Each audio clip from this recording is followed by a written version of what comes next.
여러분 안녕하세요. 지금 무슨 약 하세요의 백승만입니다.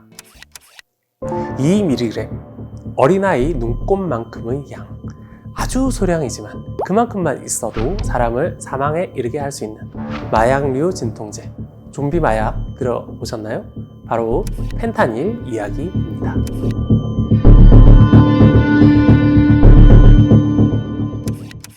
펜타닐은 만들어진 지 꽤 오래됐어요. 1960년, 까마득한 예전이죠. 그런데 이때부터 펜타닐은 유명했어요. 효과가 좋았으니까요. 모르핀의 한 100배 정도 되는 진통 효과를 보였습니다. 처음에는 마취제로도 사용을 했는데 그 뒤로 마취제보다는 진통제 쪽이 조금 더 유망하겠다라고 해서 진통제로 지금은 훨씬 더 많이 쓰이고 있습니다.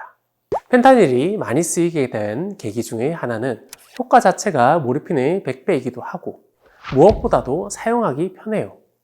패치제로서 우리 몸에 파스처럼 붙이면 효과가 납니다. 한번 붙이면 3일 정도 효과가 지속되니까 사람들 입장에서는 아무래도 훨씬 더 편한 거예요. 처음에 효과를 보이기까지 한 12시간 정도만 통증을 참으면 그 다음부터는 3일에 한 번씩 패치를 갈아주기만 해도 모든 통증이 사라지니까 암 환자라든지 수술을 받은 사람한테서는 더할 나위 없이 소중한 약이지요. 제대로 쓴다면 정말 좋은 약인데 문제는 이 펜타닐도 위험하다는 거예요. 효과가 높은 만큼 독성 역시 모르핀의 100배 정도 되기 때문입니다. 중독성도 강하고요. 내성도 생겨요. 처음엔 적은 양으로 효과를 보지만 우리 몸은 금세 자극에 적응하잖아요. 그러다 보면 펜타닐을 더 많은 양 써야 하고 갈수록 부작용은 더 심해지겠지요. 구체적인 부작용은 기본적으로 마약류 진통제가 가지는 효과인 수면 효과, 구역질이 있습니다. 심해지면 통증과 공격성 등의 금단 증상도 나타납니다. 그리고 호흡마비가 와요. 뇌에 작용해서 호흡을 하지 않게 만드는 거죠. 이런 부작용은 원래 모르핀이나 헤로인과 같은 마약이 가지는 부작용입니다. 그런데 펜타닐은 그 효과가 훨씬 더 강하다는 거죠. 그래서 펜타닐 중독자들은 자다가 구역질이 올라왔는데 호흡은 안 하고 그러다 보니 호흡마비로 죽곤 합니다. 또 펜타닐은 모르핀보다 효과가 100배 정도 강하다 보니 모르핀에서는 볼 수 없었던 부작용도 나타납니다. 근육 경직이 나타나요. 그 와중에 약에 취하다 보니 사람이 움직이지도 않아요. 좀비처럼 멍하니 서 있는 경우가 관찰되는데 그러다 보니 좀비 마약이라고도 불리고 있습니다. 펜타닐에 심각하게 중독된 사람들 중에는 패치제인 펜타닐을 복용해서 문제가 되는 경우도 있다고 합니다. 파스처럼 몸에 붙여야 하는데 이걸 씹어 먹는 거예요. 부검해보니 목구멍 또는 위에서 펜타닐 패치 조각이 나온 경우도 있습니다.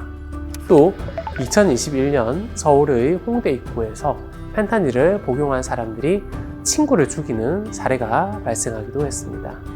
친구 셋이서 펜타닐을 불법 처방받아서 자기들끼리 중독된 채로 쓰고 있었단 말이에요. 그런데 어느 순간 펜타닐 처방을 잘 못 받게 됩니다. 불법 처방해주던 의사가 상황을 인지하면서 불법 처방을 끊었습니다. 소위 말하는 펜타닐 성지가 펜타닐 험지로 바뀐 셈이지요. 그러다 보니 다른 2명이 이 한 명을 10시간 동안 폭행해서 잔인하게 살해한 그런 사건이 발생합니다. 이후 시신을 유기하려 하다가 범행이 발각되었죠. 또 경악을 금치 못할 사례가 1997년도에도 있었는데요. 31세의 남자가 호흡마비로 쓰러져서 죽었습니다. 이 남자가 왜 죽었을까? 원인을 분석해보니 혈액 내의 펜타닐 농도가 지나치게 높아요. 급성 중독이에요. 그러면 이 사람이 펜타닐을 어디서 처방받았나 봤는데 처방받은 경로가 없어요. 구입한 경로도 없는 거죠. 딱 하나 추정할 수 있는 건 이 사람이 장례식장에서 시신을 운구하는 일을 했단 말이에요. 그런데 이 사람이 운구했던 시신 중 한 구에서 펜타닐이 붙어 있었던 거지요. 이 시신에 붙어 있던 펜타닐을 떼서 붙인 겁니다. 그러고서 펜타닐에 중독되어 죽었습니다.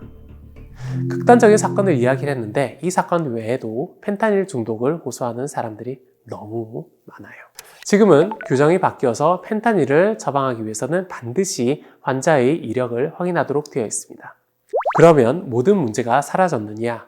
그렇지는 않아요. 펜타닐을 정상적으로 처방받은 사람들도 조심해야 하는 경우가 있습니다. 구체적으로 말씀드리면 펜타닐을 사용할 때는 가슴이나 팔에 붙이도록 해야 합니다. 이 사람이 호흡마비로 쓰러졌을 때 의료진이 바로 펜타닐 패치를 파악할 수 있어야 하기 때문이지요.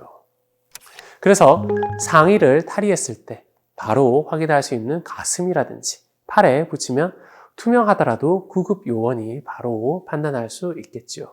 가슴에 털이 많다면 그때는 제모한 후에 붙입니다. 또 하나는 펜타닐 패치를 3일 지나면 갈아야 된다고 그랬잖아요. 그럼 기존 패치를 버려야 하는데 버리는 과정도 중요합니다. 거기에도 여전히 많은 펜타닐이 남아있거든요. 이걸 그냥 쓰레기통에 버렸다고 칩시다. 펜타닐 패치 자체가 피부를 통해서 약물이 들어오는 약이잖아요. 그러다 보니 누가 만지면, 심지어 그게 어린아이라면 훨씬 더 적은 양으로도 치명적인 효과가 나타날 수도 있습니다. 원래 펜타닐 패치는 18세 미만의 소아에게 쓰지 못하는 약이거든요. 안전성이 확립되어 있지 않아서 투여하지 못하도록 되어 있습니다. 그런데 어린아이 피부로 펜타닐이 들어왔다? 호흡마비로 죽는 경우도 있어요. 따라서 버릴 때에도 신경을 써야 합니다. 접착면이 만나게끔 접어서 붙인 후 원래 들어있던 파우치에 담아서 버려야만 안전하다라고 지도를 하고 있습니다. 또 펜타닐 패치가 피부를 통해 약이 흡수되다 보니 온도가 높을 경우, 즉 핫팩을 붙였다고 하면 흡수가 더 빨라지겠죠. 따라서 이 약을 부착하는 동안은 핫팩이나 전기 담요, 사우나, 가온 물 침대 등과 같은 외부 열원에 노출되지 않도록 해야 합니다. 그리고 강력한 진동제면서 동시에 수면 효과도 있어요. 그래서 이 약을 투여받은 환자는 운전을 하거나 위험한 기계를 만지는 것도 안 됩니다.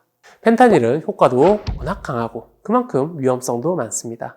제대로 쓴다면 굉장히 좋은 약이긴 하지만 그렇지 않으면 그만큼 위험하기 때문에 우리는 제대로 써야 하겠지요. 그리고 마약류 진통제로서 펜타닐을 집중적으로 이야기를 했는데 그 외에도 옥시코돈이나 하이드로코돈처럼 알약으로 먹는 마약류 진통제들도 있습니다. 대부분 비슷한 효과와 부작용을 가집니다. 적절한 용법과 목적하에 안전하게 마약류 진통제를 사용했으면 하는 그런 바람입니다.